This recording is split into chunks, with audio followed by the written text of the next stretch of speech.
Hello students, welcome back once again in history classes, and today we are going to discuss methods of assertive nest lists and achievements of assertive nest lists. Students, today we are going to discuss only these two topics, and I hope that tomorrow we'll finalize the chapter. Tomorrow we'll discuss the contribution of these early nest lists, Lal Bal Pal, all these things, two contributions. So now we are going to start the today's explanation. I hope so yesterday video you have understood. If any doubt is there, then you can write me in comment section. As usual, I am telling you in every video. If any problem is there in finding answer, then you can also mention. I'll give the answer in the next video or in comment section. So students, stay home, stay safe, and keep working. Work from home is better due to that corona, all of you know well. So let us conclude the topic today. Before concluding yesterday's topic, what we have discussed yesterday, about causes for rise of assertive nest lists. In that, repressive policies of Lord Curzon and partition Bengal and ill treatment of Indian abroad, growth of education and unemployment. So these were the major topics which we have discussed yesterday. So today we are going to discuss methods of assertive nest lists. So we are discussing about methods of assertive nest list. Then we can say so that Britain's economic exploitation in India was not being stopped, and they realized that we can have that more and more from India, and this policy of that Britishers, now Indians were understanding slowly, and after that anti-partition movement in Bengal, it was very clear that Indians are not going to cooperate. Means policy of non-cooperation was being adopted. Resistance to unjust act was being adopted by Britishers. Assertive nationalists. And one more thing, that passive resistance and mass agitation, self-reliance, these were the main methods of assertive nationalists. So let us go through one by one. First of all, we are going to discuss about Swadeshi. So Swadeshi is well known word to everyone. Swa means apna, desh means nation. So which is prepared by ourselves, which is done by our people for our people, that is known as Swadeshi. So these assertive nationalists focus on Swadeshi, and this idea was popularized by the occasional bonfires. What are bonfires? I want to mention here that Indians were willing to lead the fire in that foreign goods. Every kind of goods they were collecting from home to home, and they were lighting the fire, and that is known as bonfire. On crossroads it was being seen, it was very popular. So boycott and Swadeshi, these were that two phases of same coin. So if we are using Swadeshi, one's own homemade or self-made goods, then we will boycott that foreign goods. So accepting Swadeshi is boycotting foreign goods. So Swadeshi means we are using that things which were used in our own country, and was started in 1907 when first Swadeshi store was established in Bengal. And one more thing, that people started to boycott, that we'll discuss in the next method of assertive nationalist. So Swadeshi idea is clear to everyone, I think so. Next we are going to discuss about boycott. So boycott means when you accept Swadeshi, you must boycott foreign goods. As I told you, these are the two coins of same two face of same coin. If you are boycotting other or foreign goods, then you are adopting uh, your own goods or local goods.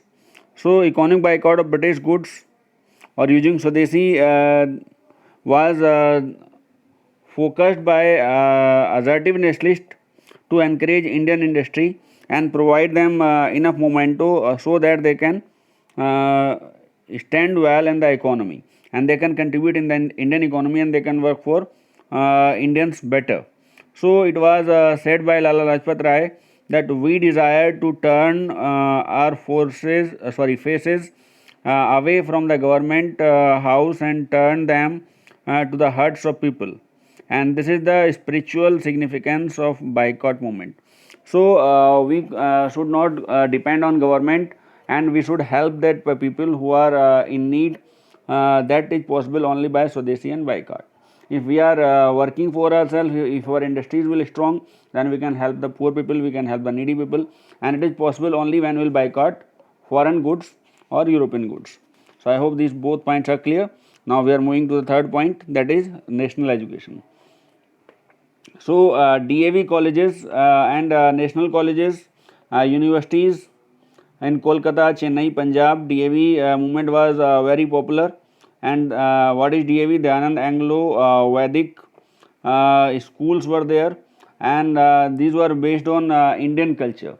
In DAV we are having two kind of school which were based on English education, and one was there on Hindi medium, or which was giving that Hindi medium education. So this education was having that national education or national orientation. What does it mean? It means that concept of social reformers like Dayanand Saraswati, India is for Indians, and come back to Vedas. These were the concept in the national education. So assertive nationalists tried to enlist the student in their service, and when the British government threatened to take disciplinary action against the students, then national leaders advocated the national universities, and that were free from government control. So national universities were established, and those were not depend on Britishers or British government. So that was the plus point of this national education. So this was planned. Why it was planned? To replace that government schools or government control over universities and schools. So these schools will not be under control of Britishers or British government, and they cannot enforce their restrictions on these schools. And these schools were giving that national orientation or nation-based education, or nationalist feeling was being given to the students which were studying in these schools and universities. So like that, this was another method to prepare true nationalist or that orthodox Indians, or that person who are boycotting that foreign goods or favoring the Swadeshi. So that was the method of assertive nationalist. So now we are going to discuss about passive resistance. So assertive nationalists believe in non-violent resistance, and that is known as passive resistance. Means they were not going to attack, they were simply defending, and they believe that political rights could not be won by an organization which could not distinguish between begging rights and claiming them. So we are not going to beg, we are going to claim them. So that was the difference between assertive nationalist and moderate or early nationalists. Early nationalists were begging from them, and these assertive nationalists were claiming them by these methods which I am going to discuss here. 1, 2, 3, 3 points are there. So let me go through these points. First one is revivalism. So what is revivalism? Means these early nationalists were thinking so that Britishers are well and good, but these assertive nationalists give the idea of self-respect. What is self-respect? Means India is a great country, and it is having a glorious past, and our respect is important. So we are Indians and proud to be Indian. We can think like that. And this was revived by Shivaji festival, Ganpati Puja, Akhada club, Lathi club, and by these methods, Tilak or Lokmanya Bal Tilak filled the Indians full of self respect. And when they were full of self respect, they were ready for self sacrifice. So that assertive nationalist presented Chandragupta Vikramaditya, Rana Pratap, Shivaji as the national heroes, and on that behalf they prepared Indians for future preparation against Britishers. So first of all self-respect, then self-reliance, and then they move towards self-sacrifice. Means if you are having that respect and reliance on yourself, then you should ready for sacrifice. Why sacrifice? Because hardships you have to face if you are opposing the government. So that was their revivalism, means they revived that Indians by that glorious past of India, just like come back to Vedas, India is for Indians, and many other English historians also, like who was that founder of Archaeological Survey of India, and many other persons who discovered that Harappan civilization. This came to know that India is having that oldest civilization, Harappan civilization. So by that this idea came in the mind of Indians that we are the best, and why these people are having our rights, we have to claim our rights, and that is possible only by self-respect and self-reliance. And then we should ready for self-sacrifice, because if they are not willing to give the rights, then we have to claim the rights. So now we are going to discuss the next topic, that is personal sacrifice. So as I told you, first of all they focus on self-respect, then self-reliance by Lathi Club, Akhada clubs, and keeping up the role model like Shivaji, Chandragupta Vikramaditya, Maharana Pratap, who fought for their motherland, and the same feeling was bonded with that assertive nationalists by the Lathi Club, Akhada Club, Ganpati Festival, Shivaji Festival. So these were that things to bond Indians with the religion, or with that Indian culture, so that Indians can pride, they can have the self-respect, self-reliance, and they should be ready for self-sacrifice. Because I told you that if you are standing or if you are claiming your rights, you may face hardships also. So next one, mass involvement. So that is another method of these assertive nationalists. As I told you that early nationalists were belong to that middle class, that lawyers, doctors, engineers, officers, and these all were writing the letters, petitions, and begging their rights from British government. And whatever they were doing, this was not known to common people or Aam Aadmi. So this mass involvement was there first time in India when anti-partition movement was led by Bal Gangadhar Tilak, Bipin Chandra Pal, and Lala Lajpat Rai. So we can say so that these people revived the Indian nationalism in the mind of common Indians, and this mass involvement was that main plus point or strong point of assertive nationalists. They were attacking on that mind of Indians, and they were ready for self-sacrifice. Why? Because they were clearly said that Swaraj is our birthright and I shall have it. You have listened the statement about Tilak. So he clearly said that India is for Indians, means Swaraj is my birthright and I shall have it. So this was that touchy slogan which all the Indians involved with the Tilak or Bal Gangadhar Tilak. So this was the plus point of mass involvement. So mass action or to win freedom, it is very important that common people should involve in your movement, and that is possible only by the mass movement. And not only involvement, they should ready for self sacrifice, and that they have done by revivalism and personal sacrifice. So next movement,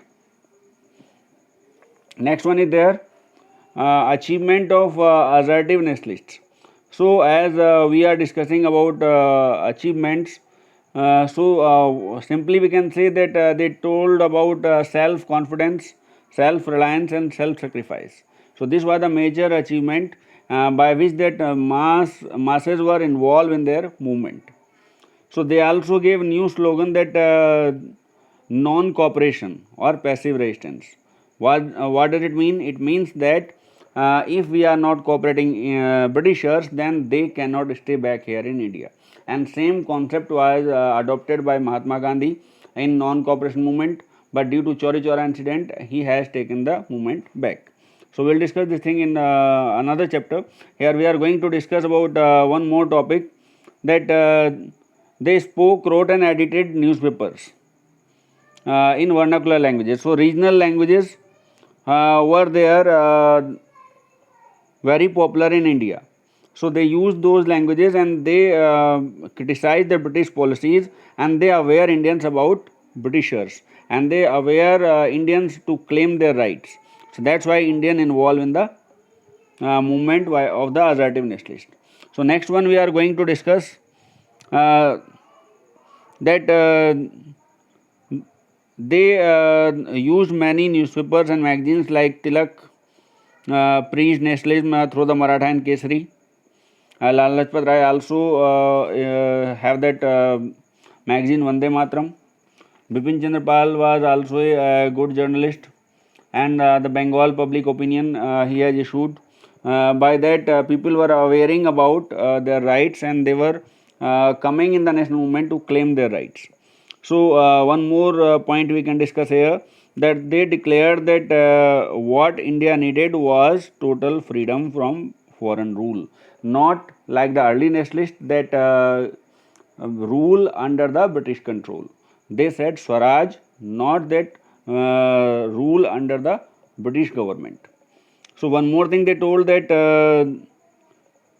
if we are willing to make our movement successful, then masses are must, or we can say that common people should involve in our movement.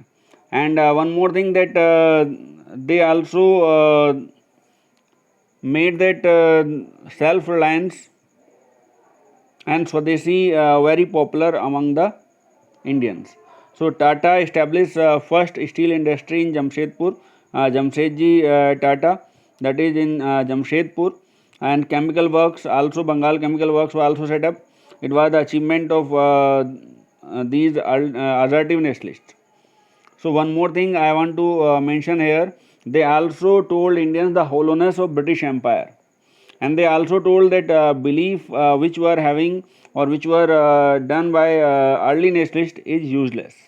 And they also told that fair play and justice which was believed by the early nationalists, it is only a illusion.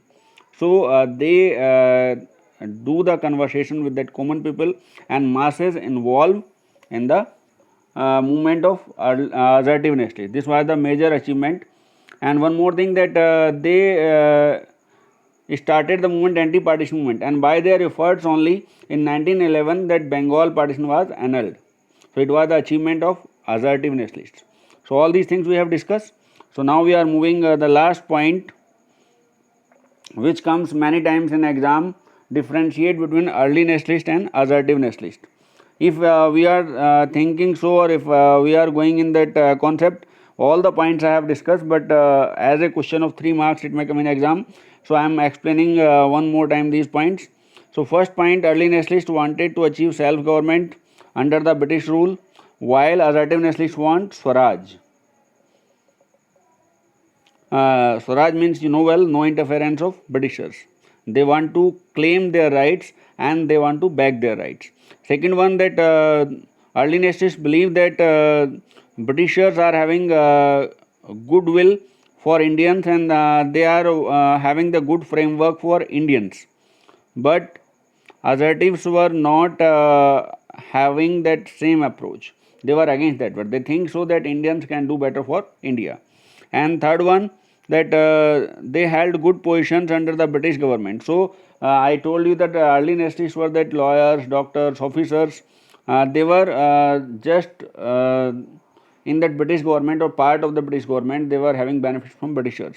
But if we are discussing about assertive nationalists, they were having non-cooperation, or they refused to take this one. They refused to British rule. They defy that we are going to take the services. So that's why they were more aggressive.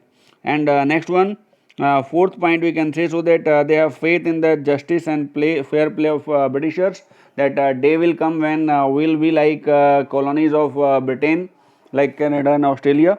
And these assertive nationalists think so that India is ours, and we have to be here in a strong position. And Britishers are responsible for poverty and this unemployment in India, and they are not doing anything for betterment of Indians.